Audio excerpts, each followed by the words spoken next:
expliquer en un software development kit.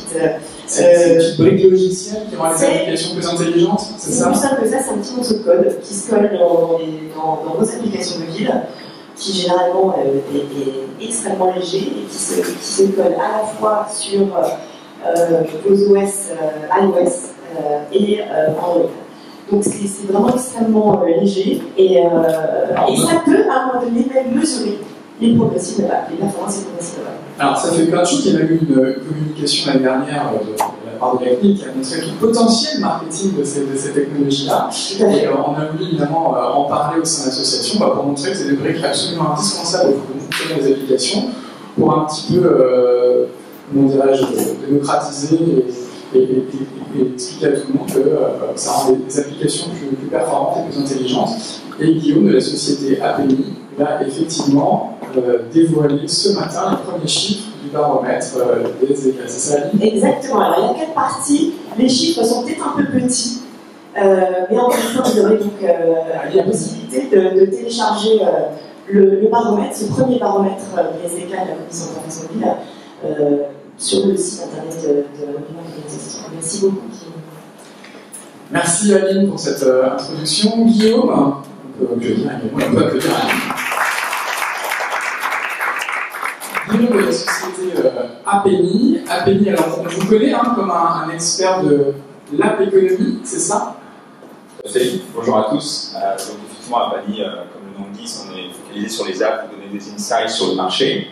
Et comme il vient d'être dit, les SDK font partie clairement de l'écosystème des apps. Mais c'est une nouveauté, on ne savait pas forcément que vous étudiez également ces briques. Oui, tout à fait. On a nos briques historiques qui nous permettent de mesurer les performances des apps du marché, downloads, active users, rétention, ratings. C'est utilisé par les marques qui veulent par exemple voir si elles sont bien positionnées sur les stores et elles se comparent à leurs concurrents. Exactement. S'il y a quelque chose à retenir, c'est ça. On a une vue externe qui permet avec une méthode unique de vous comparer à qui vous voulez, notamment vos concurrents directs, trouver des partenaires aussi. On a voulu en fait, suite à des demandes de clients, rajouter cette brique SDK pour être capable d'informer les SDK qui ont été intégrés par toutes les principales apps du marché. Et c'est une donnée évidemment dynamique, donc au fil du temps, on scanne et on voit les SDK qui sont sortis des apps, ceux qui rentrent, on crée des barres de marché, voilà, et on est ravis aujourd'hui de lever un peu le voile. Alors c'est la V1 du baromètre, on a beaucoup itéré dessus, mais on n'a aucune certitude sur le fait que voilà, c'est la manière unique. Comme souvent en fait dans le marché des apps, des stores, le point de trait c'est le niveau d'agrégation. Donc ici on a commencé pour cette V1 aujourd'hui par un niveau assez high level. On n'a pas fait une focus sur un type d'app, on ne s'est pas focalisé uniquement sur les éditeurs français. Par contre évidemment, vu le contexte, on a regardé les apps et les jeux disponibles en France. Donc quelque part, tous sont un peu concurrents de vos apps, puisque c'est ce qui est disponible en France, que l'éditeur soit américain. C'est ça, c'est pas un panel. Voilà, non, c'est pas un panel.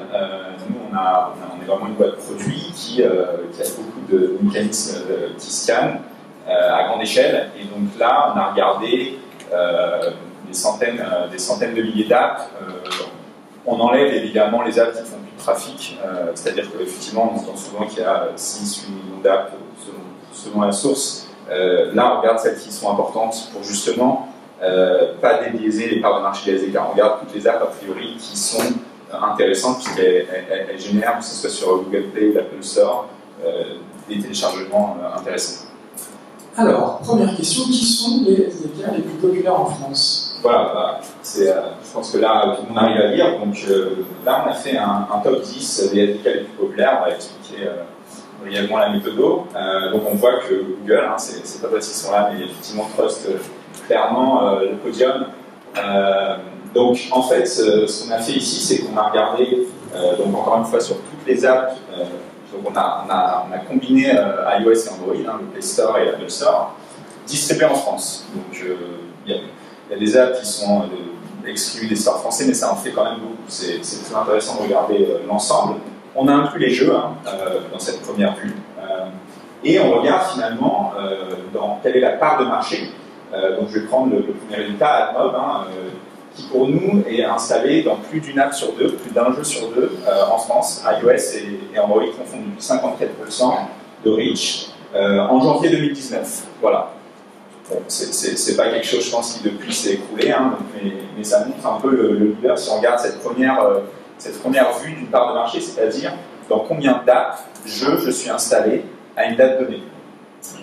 On voit que également sur le deuxième critère downloads, ils sont même encore plus leaders. C'est-à-dire que, en fait, ce qui est intéressant, c'est de voir dans combien de dates mon SDK est présent, mais est-ce qu'en gros, c'est des apps qui font du volume? C'est-à-dire on peut être dans beaucoup d'apps, mais finalement dans des apps qui font peu de téléchargement. Donc avec le reste de notre plateforme, on est capable de regarder une part de marché qu'on appelle part de marché downloads. Donc là, si on regarde sur tous les downloads français qui ont eu lieu en janvier 2019 sur les deux stores, et voilà, chaque download d'une app, quelque part, est un download de SDK. Et donc on a, pour les 3 premiers SDK de Google, donc qui appartiennent à différentes catégories, on voit, mais surtout publicité pour les 2 premiers, leur part de marché, même accentuée si on regarde finalement les downloads. Donc ils ne sont pas seulement dans beaucoup d'apps, ils sont dans des apps qui font beaucoup de volume. Donc une domination des GAFA, hein, voilà, Google qui reste sur les 3 premières places et Apple et Facebook qui complètent, c'est pas vraiment une surprise.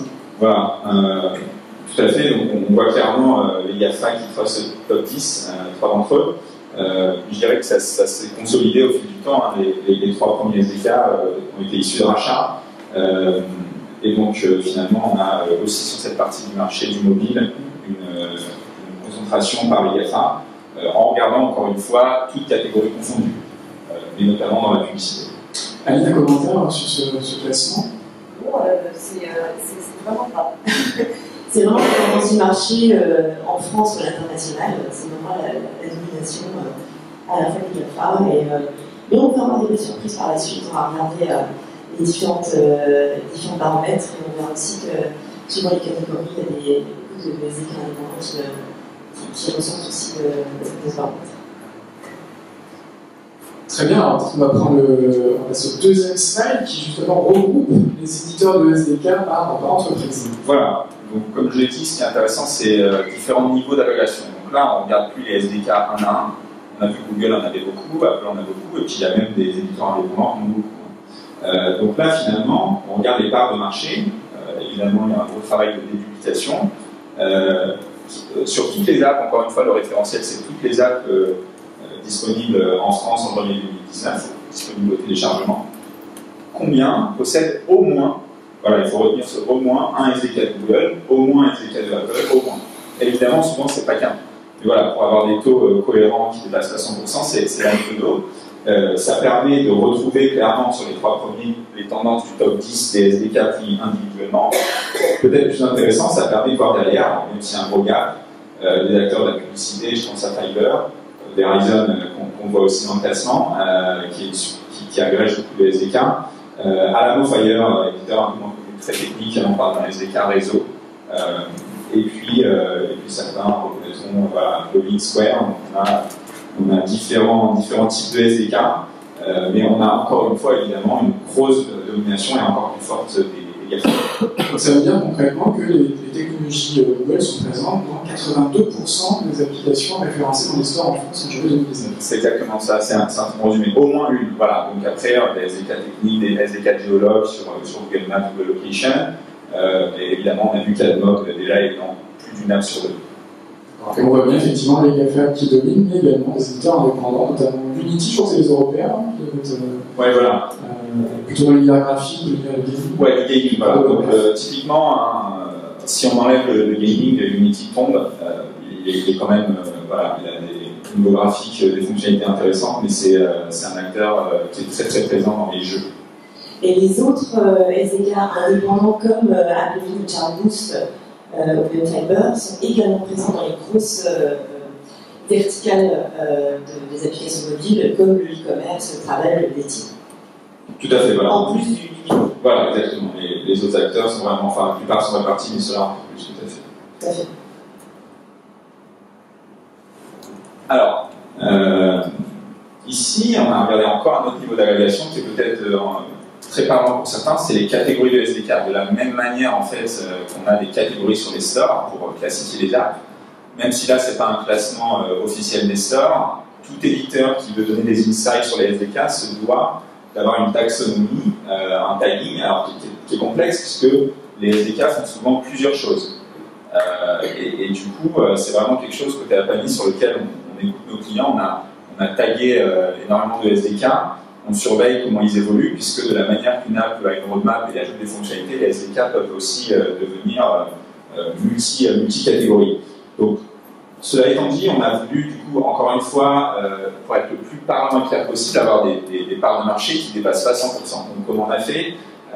On a pris la catégorie primaire, donc voilà, sur laquelle on est très ouvert pour discuter, mais voilà, avec des spécialistes, on a taillé chaque SDK avec plusieurs catégories, mais une primaire. Et c'est ainsi qu'on a, du coup, calculé, encore une fois, la notion de taux de pénétration sur les apps distribuées en France en janvier. Combien ont au moins un SDK de les outils en haut, l'analytique, enfin, il y a des catégories dont certaines façons sont spécialistes ici.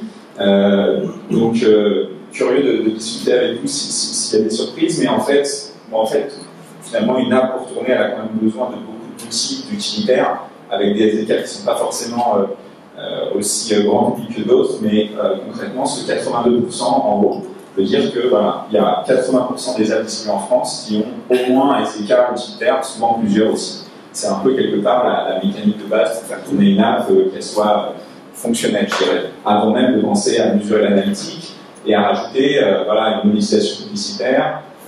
On voit aussi des choses très spécifiques, un peu techniques. Et puis, et notamment, là, il y a ce qui est intéressant, le potentiel de catégories comme les push notifications ou alors l'attribution, dont peut-être on a l'image que ça y est, ça s'est développé. Et bien, en fait, on voit qu'il y a encore un gros potentiel.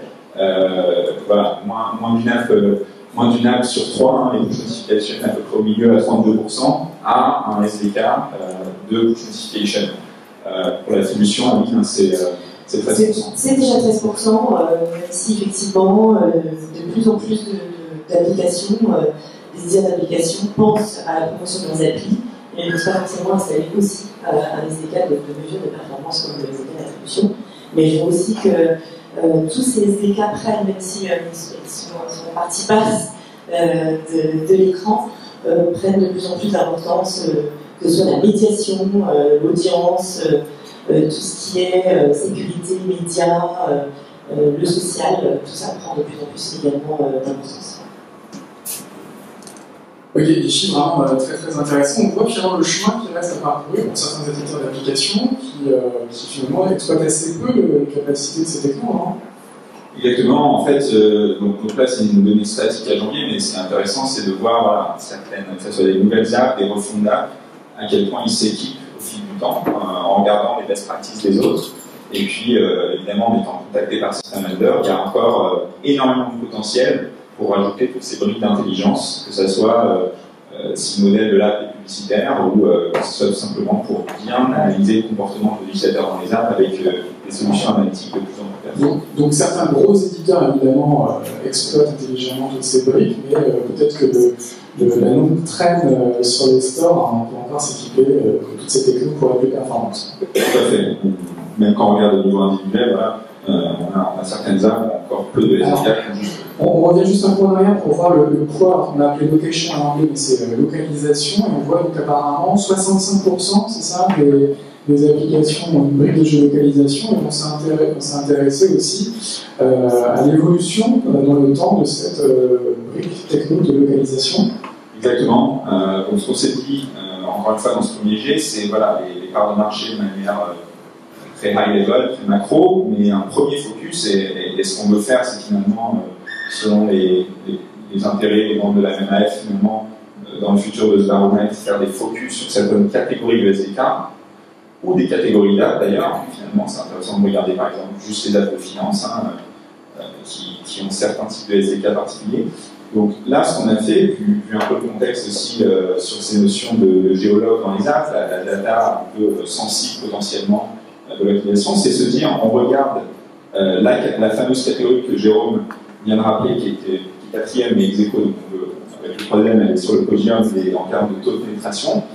Et alors, c'est assez complexe de regarder toute la catégorie d'un coup. On a regardé les deux leaders. On retrouve, c'est un peu une constante dans ce qu'on baromètre à nouveau Google, qui qui a dans les SDK qui sont tagués géologues en catégorie primaire, les deux plus gros SDK en termes de taux de pénétration. Cela étant dit, en quelques mois, donc c'était voilà, on a voulu sortir ce baromètre. Je pense que ce qui sera vraiment intéressant, c'est 1 an après la fameuse mise en place des RGPD. Le taux de pénétration, ce qu'on constate factuellement avec les nombres, c'est que leur taux de pénétration, même s'il reste très haut, et même si on a vu que c'était des SDK très très populaires, a chuté. Donc en fait, c'est des apps qui les ont, des jeux qui ont désinstallé ces SDK. Il y en a d'autres qui les réinstallent, mais en net, voilà, il y a cette baisse. Bon, alors, très humblement, on pense qu'il y a un lien potentiel avec voilà, cette mise en place de RGPD, mais on va suivre ça. C'est une hypothèse, voilà, effectivement, qui montre qu'il y a peut-être des réserves sur le déploiement de cette technologie-là. Tout à fait. Quelques mois en France et en Europe. Exactement. Sachant que, comme vous pouvez imaginer, dans cette catégorie des SDK géologues, il y a vraiment des choses très fonctionnelles. Hein. Voilà, le mot géologue peut faire un peu peur. On a aussi tout simplement des SDK qui sont au niveau, qui font de la data purement dans une fonctionnalité, plus la proposition de valeur de l'app du jeu. Voilà. Je disais tout à l'heure, est-ce qu'il faut banaliser l'usage des SDK parce qu'il y a une communication assez négative l'année dernière avec effectivement l'histoire du RGPD, dont on a des termes parfois un peu péjoratifs au sujet des SDK.